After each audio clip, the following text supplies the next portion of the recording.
चलिए स्टार्ट करते हैं। भारत में भूइयां आदिम जाति का उद्भव एवं विकास का इतिहास, डॉक्टर रामस्वरूप प्रसाद मंडल। तो यहाँ तक हम लोग कवर कर लिए थे। प्रागैतिहासिक काल में थे,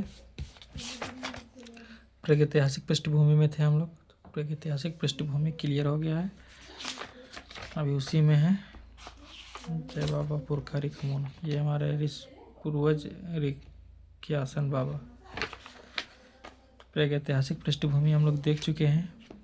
वीडियो #वीडियो 1 जो है उसमें पेंजियन का विभाजन कैसे हुआ, मैडागास्कर कैसे हुआ, भारत कैसे बना, उसका भूमि। उसके बाद हम लोग प्लेस्टोसीन हिमकाल भी देख लिए हैं। उसके बाद हम लोग भूइयां आदिम जाति का प्रजाति भी हम लोग देख लिए हैं। तो ये सब अगर वीडियो आप लोग नहीं देखें तो आप लोग चैनल में जाकर देख सकते हैं वीडियो को।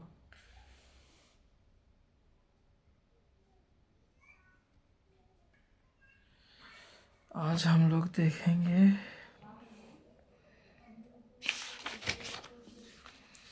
भूइयां आदिम जाति की जन्मभूमि।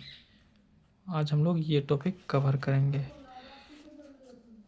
भूइयां आदिम जाति की जन्मभूमि। तो चलिए स्टार्ट करते हैं। जय तुलसी बाबा, जय माँ सबरी। विश्व की भांति भारत में भी मानव की उत्पत्ति हिमानी काल में हुआ। इस मत को सभी विद्वान स्वीकार करते हैं। पूर्व पाषाण युग के प्राप्त पुरातात्विक अवशेषों में नर्मदा घाटी से प्राप्त अवशेष सर्वाधिक पुराने हैं। यहाँ से प्राप्त आवासों के अवशेष का काल 2.5 लाख वर्ष पुराना आंका गया है। प्रोफेसर रामशरण शर्मा भारत में प्राप्त सबसे पुराने अवशेषों को इससे भी पुराना मानते हैं। प्रोफेसर शर्मा के अनुसार मानव के प्राचीनतम अस्तित्व का संकेत द्वितीय हिमावर्तन मतलब ग्लेशिएशन में द्वितीय हिमावर्तन में काल में बताए जाने वाले संचयों में मिले पत्थर के औजारों से मिलता है। देख लीजिए दोस्तों, जिसका काल लगभग 2.5 लाख ईसा पूर्व रखा जा सकता है। आगे बढ़ने से पहले यह स्पष्ट करना उचित प्रतीत होता है कि नर्मदा घाटी में न केवल भूइयाओं का अवशेष था। दोस्तों देख लीजिए, नर्मदा घाटी या सिंधु घाटी सभ्यता हम लोग सभी ने पढ़े होंगे 9th में 10th में। हम लोग को सिंधु घाटी सभ्यता से क्वेश्चन भी आता है।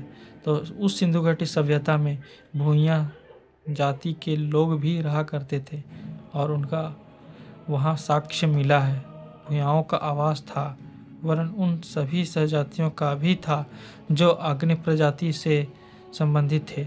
और दूसरी बात दोस्तों, जो भूइयां जाति है वो अग्नि प्रजाति से संबंधित है, अग्नि प्रजाति से संबंधित है, साथ साथ रह रहे थे। पूर्व पाषाण युग की लंबी अवधि उन्होंने नर्मदा घाटी में व्यतीत की। इस युग में उनका जीवन पूर्णतः प्राकृत था। प्रकृति प्रदान खाद्य पदार्थों को खाकर नर्मदा के निर्मल जल से प्यास बुझाते थे। A.L. बाशम लिखते हैं कि पूर्व पाषाण युग का मानव एक शिकारी तथा भोजन संग्रहक करने वाला था। दोस्तों जो आज का लड़ाई है, शिकारी, हंटिंग, भोजन संग्रहक, गैदरिंग, हंटिंग और गैदरिंग, जो एसटी बनने के लिए आज का जो मूल लड़ाई है, जो आप लोग देख रहे होंगे दोस्तों, अभी जो कुर्मी वर्सेस आदिवासी हो रहा है, उसमें भी शिकारी और भोजन संग्रहक करने वाले को ही आदिवासी कहा जा रहा है। तो ये भूइयां जाति के जो लोग हैं वो पहले से ही कर रहे थे। अभी के समय में उनका गड़बड़ा गया है, लेकिन चलिए कोई दिक्कत नहीं, धीरे धीरे रास्ता। आज का भूला अगर कल को घर आ जाए तो उसे भूला नहीं कहते हैं। तो इसी तरह से हमारा समाज भी अभी भूला है, कल घर जरूर लौटेंगे। तो चलिए आगे चलते हैं।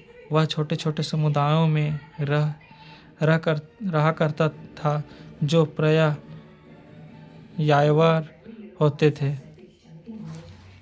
कुछ समय पश्चात उसने आग जलाना खाल वृक्ष की छाल तथा पत्तियों के द्वारा जड़े पाले से अपने शरीर की रक्षा करना तथा जंगली कुत्ते पालना सीखा, जो उसके ढेरों की आग के चारों ओर घूमते फिरते थे। भारत में सारे संसार की भांति मनुष्य इसी प्रकार हजारों वर्षों तक रहता रहा।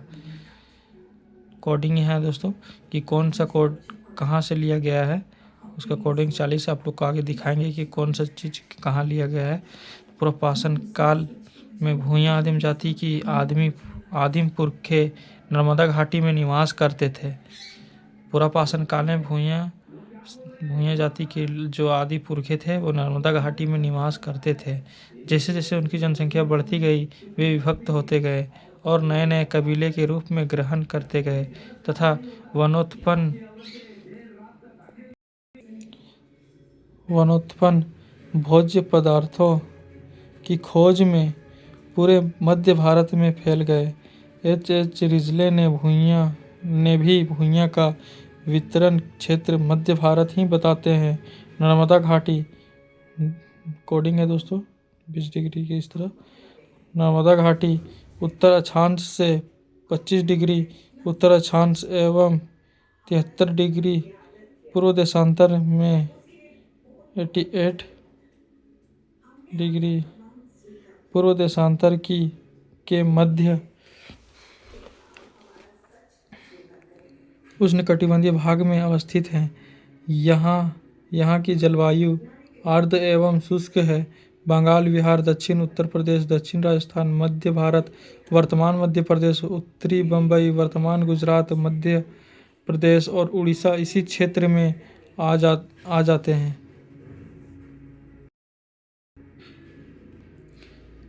जनजातीय जनसंख्या की दृष्टि से मध्य क्षेत्र सर्वप्रथम स्थान रखता है। विंध्याचल पर्वत कर्क रेखा पर अवस्थित है। यह पर्वत भंडेर से और फिर भंडेर मैकाल से मिलकर पश्चिम से पूर्व एक लंबी श्रृंखला का निर्माण करता है। इस श्रृंखला के समांतर दक्षिण में सतपुड़ा और महादेव पर्वत मैकाल से मिलकर दूसरी श्रृंखला का निर्माण करते हैं। ये दोनों दोहरे दीवार का निर्माण करते हैं और उत्तर भारत को दक्षिण से अलग करते हैं। दोनों श्रृंखला के मध्य नर्मदा नदी प्रवाहित होती है। विंध्य के उत्तर में गंगा का मैदान तथा सतपुड़ा और महादेव के दक्षिण में दक्कन का पठार है। विंध्य और मंडेर की श्रृंखला तथा सतपुड़ा महादेव की श्रृंखला मैकाल से मिल जाने से उसकी दो भुजाओं जैसी है। इन्हीं दो भुजाओं के बीच नर्मदा पूर्व से पश्चिम की ओर बहती हुई खंभात की खाड़ी में गिरती है। नर्मदा घाटी की भौगोलिक बनावट सुरक्षा की दृष्टि से बहुत बेहतर है। घाटी के 3 तरफ से प्राकृतिक किलेबंदी है और एक तरफ खाड़ी है। पुरापाषाण काल में घाटी से बाहर जाना आना महाकठिन था, क्योंकि शिखर से घाटी में उतरने का ढलान नहीं है बल्कि सीधा खड़ा है। पुरापाषाण काल में इस घाटी में भूया आदिम जाति का प्रभुत्व हुआ था। देखिए दोस्तों, पुरापाषाण काल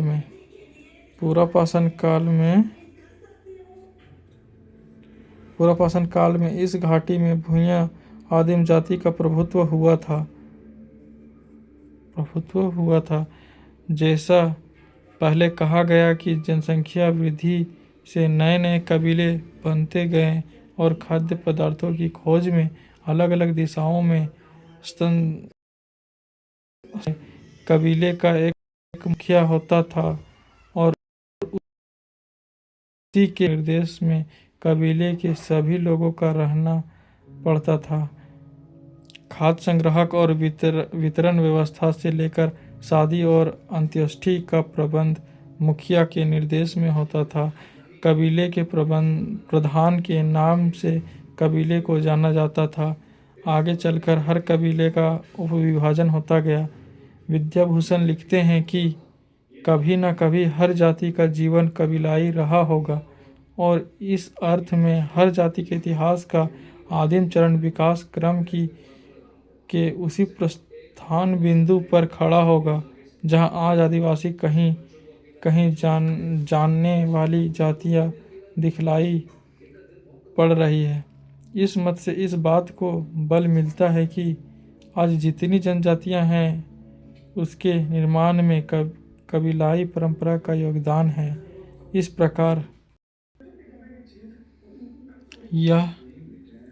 यह यथार्थ प्रकट होता है कि भूमिया आदिम जाति एक कबीले से बनी है और चूंकि इस आदिम जाति के लोग रिखमुन को अपना किली मानते हैं तथा उनके प्रति आस्था और आदर भाव रखते हैं, अतः उनकी आस्था और आदर तथा उपासना यह सिद्ध करता है कि भूमिया आदिम जाति जिस कबीले से बनी उस कबीले का मुखिया रिखमुन नाम का व्यक्ति था। इसलिए सामान्य भूमिया भी अपना किली या गोत्र रिखमुन जानता है।